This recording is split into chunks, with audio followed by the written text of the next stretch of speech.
Ketemu Pak Marsum bareng anaknya. Pergi ke pasar membeli mangga kueni. Assalamualaikum semuanya. Bagaimana kabarnya kalian hari ini? Oke semuanya.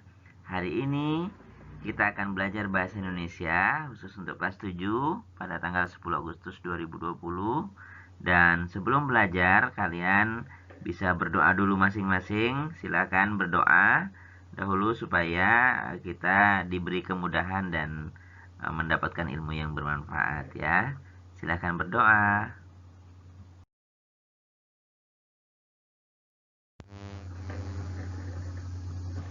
Sebelumnya kita telah mempelajari tentang struktur teks tanggapan deskriptif dan sudah belajar juga tentang bagaimana cara membuat teks deskriptif. Nah, ini sekadar mengingatkan saja Pak sudah ringkas sedikit ya, bahwa struktur teks tanggapan deskriptif itu ada terbagi menjadi 3 bagian. Yang pertama adalah identifikasi, yang kedua deskripsi bagian, dan yang ketiga simpulan atau kesan. Nah, identifikasi itu bisa juga disebut dengan gambaran umum, berisi nama objek yang dideskripsikan, lokasi, sejarah lahirnya, makna nama, pernyataan umum tentang suatu objek yang kalian deskripsikan. Sementara deskripsi bagian adalah berisi tentang perincian bagian-bagian objek yang dideskripsikan sampai serinci-rincinya, sehingga pembaca mendapatkan gambaran yang jelas tentang objek yang dideskripsikan.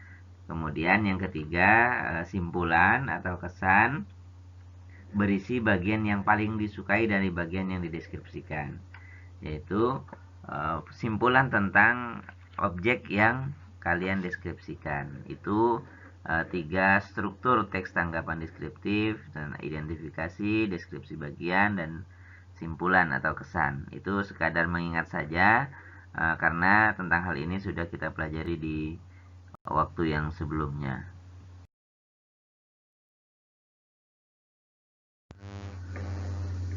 Nah, hari ini kita akan belajar tentang penggunaan bahasa pada teks deskripsi. Yang kesemuanya ada 9. Seperti berikut ini. Yang pertama, penggunaan kalimat perincian. Yang kedua, penggunaan kalimat cerapan panca indera. Yang ketiga, penggunaan kata berimbuhan dengan kata dasar yang diawali huruf K, T, S, atau P. Kemudian yang keempat, yaitu penggunaan kata umum dan kata khusus. Yang kelima, penggunaan kata depan. Yang keenam, penggunaan sinonim kata. Yang ketujuh, penggunaan kata depan di dan huruf kapital. Yang kedelapan, penggunaan kalimat bermajas. Dan yang kesembilan, penggunaan pilihan kata yang bervariasi.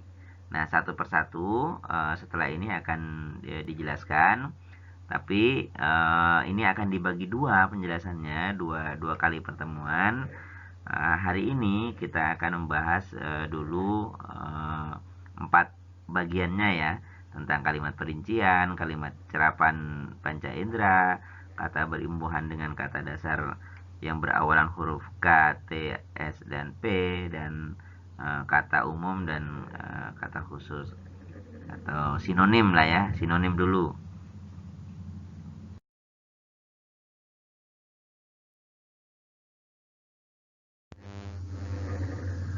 Nah, ini bagian pertama yang hari ini kita akan bahas.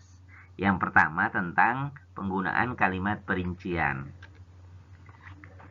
Kita coba perhatikan contohnya berikut ini. Sebenarnya kalimat perincian itu adalah kata yang digunakan atau kalimat yang digunakan untuk merinci, membuat lebih konkret, karena tujuannya untuk menjelaskan supaya lebih jelas, seperti itu. Kita lihat contohnya, perhatikan contohnya. Kalimatnya misalnya, kalau kalimatnya ibuku orang yang sangat baik, maka kalimat perinciannya bisa dibuat seperti ini, menjadi dia berusaha menolong semua orang, dia ramah dan tutur katanya lembut kepada siapa saja. Jadi kata sangat baik atau baik itu dirinci menjadi baiknya itu seperti apa. Oh, ternyata baiknya itu bentuknya berupa suka menolong ke semua orang, ramah ke semua orang, tutur katanya lembut ke siapa saja. Itu bentuk-bentuk dari kata baik. Sehingga ibuku orang yang sangat baik, di kalimat perinciannya menjadi dia, yakni ibuku, berusaha menolong semua orang, dia ramah dan tutur katanya lembut kepada siapa saja. Itu tentang kalimat perincian, seperti itu ya.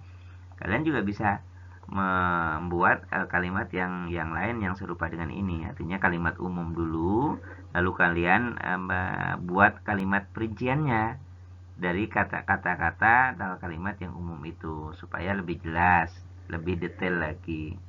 Begitu ya.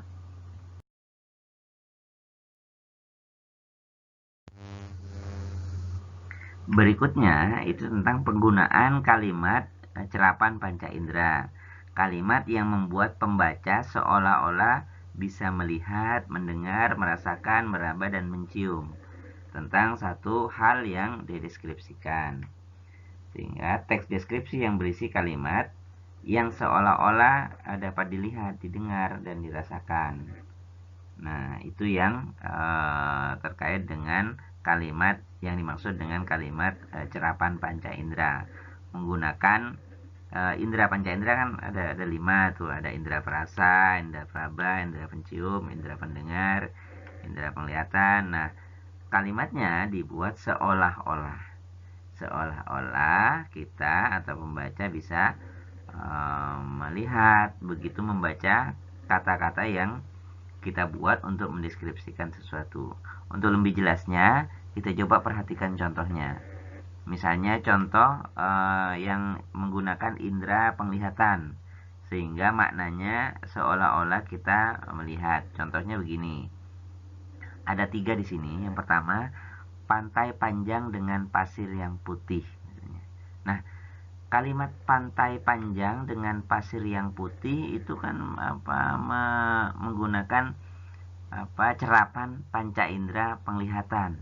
Jadi orang yang tidak melihat pantai itu tapi membaca tulisan kita itu seolah-olah bisa melihat bahwa oh ya di pantai itu pasirnya putih gitu dan lain sebagainya. Kemudian yang contoh keduanya, bukit hijau menjadi latar pantai.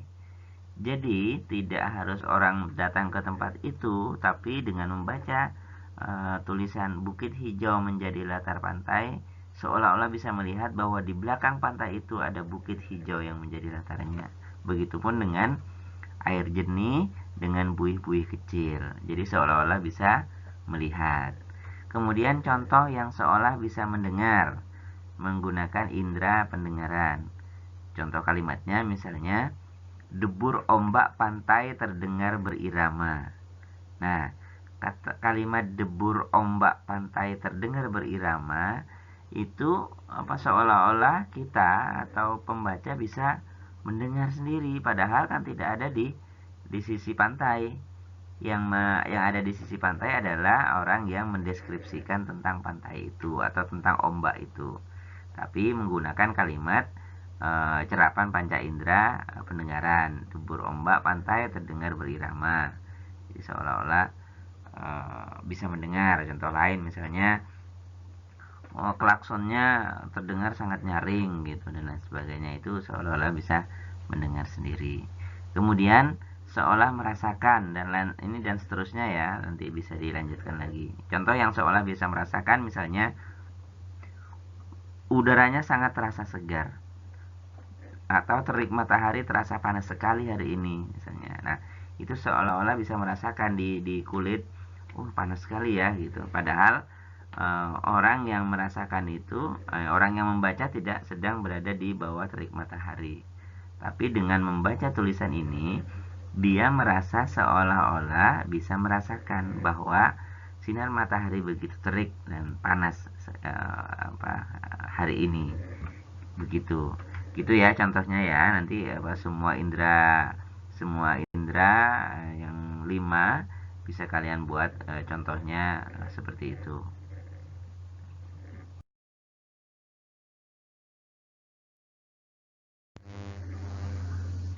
Oke, berikutnya kita bahas tentang penggunaan kata yang berimbuhan men dengan kata dasar berawalan huruf K atau T atau S atau P. Jadi kata dasar yang berawalan huruf K misalnya kejar misalnya, berawalan huruf P misalnya pesona, proses dan lain sebagainya. Begitupun T dan S. Nah, itu kata dasar yang berawalan huruf K, T, S dan P jika bertemu dengan kata yang bertemu dengan imbuhan men. Nah, kita lihat perubahannya seperti apa. Yang pertama, kita lihat contohnya. Imbuhan men ketika ditambah dengan kata pesona atau kata yang berawalan P, dalam hal ini pesona, maka berubah menjadi memesona. Bukan mempesona, tapi memesona. Huruf P pada kata pesona menjadi luluh, ya, menjadi luluh dan berubah menjadi M. Jadi huruf P-nya luluh, hilang, ya. Jadi pesona ditambah imbuhannya men menjadi memesona, bukan mempesona. Karena dia kata dasar yang berawalan huruf P dan ketemu dengan imbuhan men. Jadi huruf awalnya menjadi luluh. Kemudian contoh yang kedua, ketika awalan men atau imbuhan men bertemu dengan kata proses atau kata klaster. Kata klaster ini kata yang berawalan konsonan rangkap. Coba perhatikan, proses itu setelah huruf P itu huruf R. Jadi dua konsonan rangkap, double ya, konsonan dua-duanya konsonan, bukan huruf vokal. Maka itu yang disebut dengan kata klaster. Itu kata yang berawalan konsonan rangkap. Nah, itu perubahannya katanya menjadi memproses. Imbuhan men ketemu dengan kata proses, maka menjadi memproses. Huruf P pada kata proses tidak luluh karena kata tersebut merupakan kata klaster atau kata dasar yang berawalan huruf konsonan ganda atau rangkap. Jadi, semua kata yang berawalan huruf K, T, S, atau P ketika bertemu dengan imbuhan men, maka huruf awalnya menjadi luluh, kecuali kata tersebut merupakan kata klaster atau kata yang berawalan konsonan ganda atau rangkap. Begitu ya. Paham semuanya ya?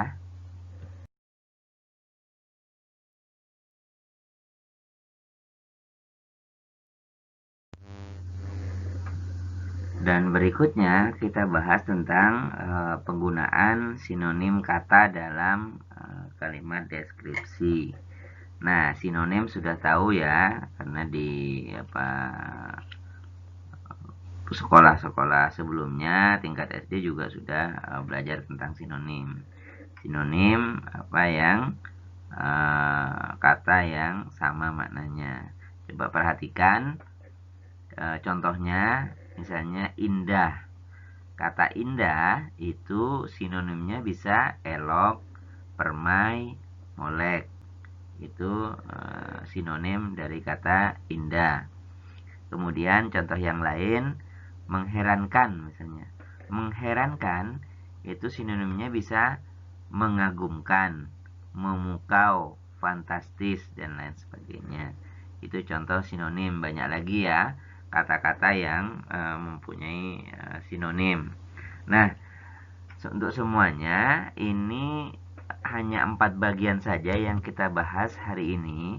Bagian yang lainnya kita bahas di pertemuan berikutnya. Makanya ini bersambung ke bagian 2 ya.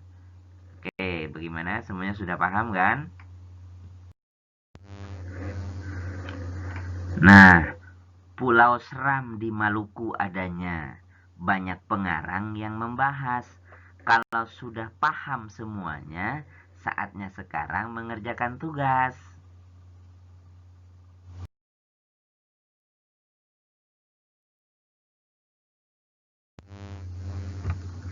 Oke, berikut adalah tugas yang harus kalian kerjakan untuk menguatkan pengetahuan yang telah kalian dapatkan hari ini.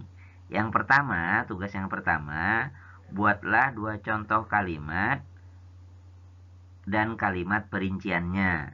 Jadi, buat 2 contoh kalimat dan kalimat perinciannya, seperti tadi sudah dijelaskan. Kemudian, tugas yang kedua, buatlah 3 contoh kalimat dengan menggunakan kalimat cerapan panca indera. Silakan bebas kalian menggunakan panca indera, cerapan panca indera yang mana, mau pendengaran, penglihatan, indera praba, indera perasa, dan lain sebagainya. Silakan ya, bebas. Pokoknya buat 3 contoh kalimat dengan menggunakan kalimat cerapan panca indera. Tugas yang ketiga, buatlah 1 contoh kalimat dengan kata berimbuhan men ditambah kata dasar berawalan salah satu dari huruf K, T, S, atau P yang kemudian menjadi luluh. Ya, buat 1 contoh kalimat yang nantinya satu kata yang berawalan huruf K, T, S, atau P-nya itu menjadi luluh. Buat dalam 1 kalimat ya.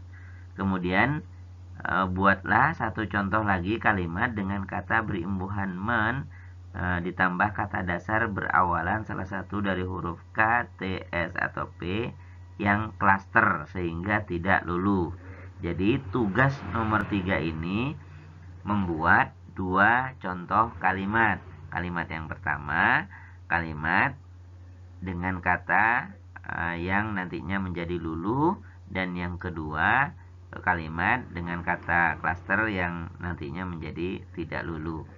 Oke, paham ya? Kemudian tugas yang nomor 4, yang terakhir adalah buatlah 3 kalimat dari sinonim masing-masing kata berikut. Jadi buat 3 kalimat dari sinonimnya kata yang ini ya. Kata yang pertama bahagia, yang kedua rajin, dan yang ketiga haus. Masing-masing buat 1 contoh kalimat sehingga kalimatnya menjadi 3. Oke, jadi tugas nomor 1, 2, 3, dan 4 semuanya berjumlah 10 gitu ya.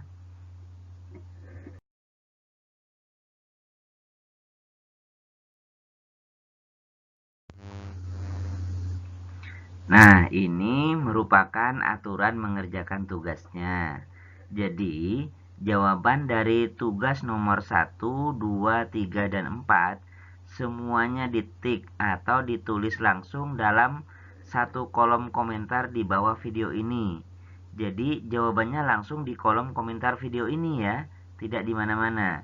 Hanya 1 kolom komentar. Jadi, jawaban kalian nomor 1, 2, 3, dan 4 semuanya dijawab langsung dalam 1 komentar, kolom komentar di bawah video ini. Formatnya seperti ini. Pertama, kalian tulis namanya dulu, nama, kemudian kelas, baru jawaban. Nomor 1, contoh kalimatnya apa, dan lain sebagainya. Nomor 2, nomor 3, dan nomor 4. Begitu ya, semuanya itu dalam 1 kolom komentar. Nah, sudah paham kan bagaimana cara menjawabnya dan aturannya? Oke, ambil cucian di rumah Desi. Si Mamat makan bareng si Anya. Cukup sekian, terima kasih. Selamat mengerjakan untuk semuanya. Oke, dan jangan lupa ya, kalian bisa like, subscribe, dan bunyikan loncengnya di YouTube pembelajaran ini supaya kalian lebih mudah untuk menemukannya. Oke, assalamualaikum warahmatullahi wabarakatuh.